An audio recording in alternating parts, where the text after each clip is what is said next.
નાઇટ્રોજનના માપનની ડ્યુમાની પદ્ધતિમાં 0.1840 ગ્રામ કાર્બનિક સંયોજન 287 કેલ્વિન તાપમાને 758 mmHg દબાણે એકત્રિત 30 ml નાઇટ્રોજન આપે છે.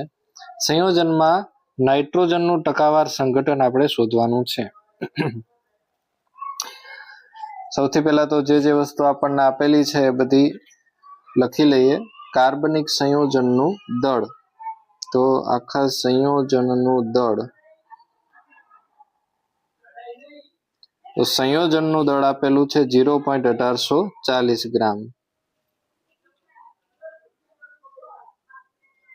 ત્યારબાદ નાઇટ્રોજનનું દબાણ આપેલું છે,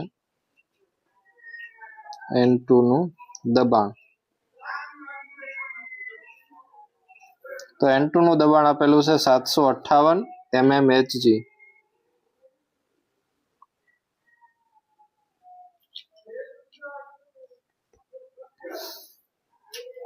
હવે આપણે નાઇટ્રોજનનું દળ શોધવાનું છે, કારણ કે આપણને હિન્ટમાં આપેલું છે કે નાઇટ્રોજનની ટકાવારી બરાબર નાઇટ્રોજનનું દળ છેદમાં કાર્બનિક સંયોજનનું દળ. તો કાર્બનિક સંયોજનનું દળ તો આપણી પાસે છે, પણ નાઇટ્રોજનનું દળ આપણી પાસે નથી, એટલે આપણે હવે શોધીશું નાઇટ્રોજનનું દળ. નાઇટ્રોજનનું દળ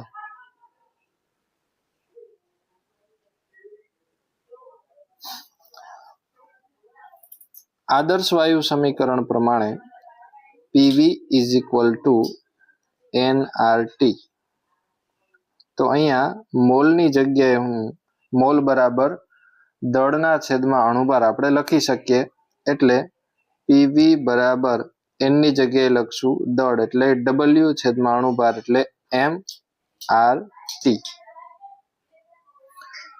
તો હવે આપણે W શોધવાનું છે, વેટ શોધવાનું છે નાઇટ્રોજનનું. તો W ને આપણે સૂત્રનો કરતા બનાવીએ, તો W બરાબર થશે PVm/RT. અને આ PVm/RT આ સૂત્રમાં બધી કિંમતો આપણે મૂકીએ, તો P પ્રેશર આપેલું છે 758 mmHg, એટલે 758 ગુણ્યા કદ આપેલું છે આપણને 0.03 ml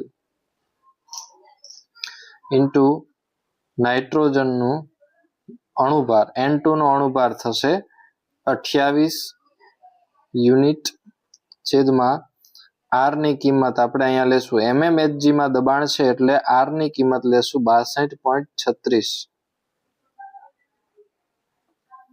ઇન્ટુ ટેમ્પરેચર આપેલું છે 287 કેલ્વિન. ઉપરનો જે ગુણાકાર થશે એની વેલ્યુ થશે 636.72 અપોન નીચેનો ગુણાકાર થશે 17897.32 અને આપણને મળશે N2 નું દળ. N2 નું દળ આપણને મળશે 0.036 ગ્રામ. તો હવે આપણને નાઇટ્રોજનનું દળ મળી ગયું છે. હવે આપણે સૂત્રની અંદર કિંમત મૂકી દઈએ. નાઇટ્રોજનનું દળ આપણને મળ્યું છે, આ સૂત્રની અંદર કિંમત મૂકશું, એટલે નાઇટ્રોજનનું દળ 0.036 છેદમાં કાર્બનિક સંયોજનનું દળ આપણને આપેલું છે 0.1840 ગ્રામ. જવાબ મળશે આપણને, અને ઇન્ટુ ગુણ્યા 100 કરશું, એટલે આપણને જવાબ મળશે 19.56%.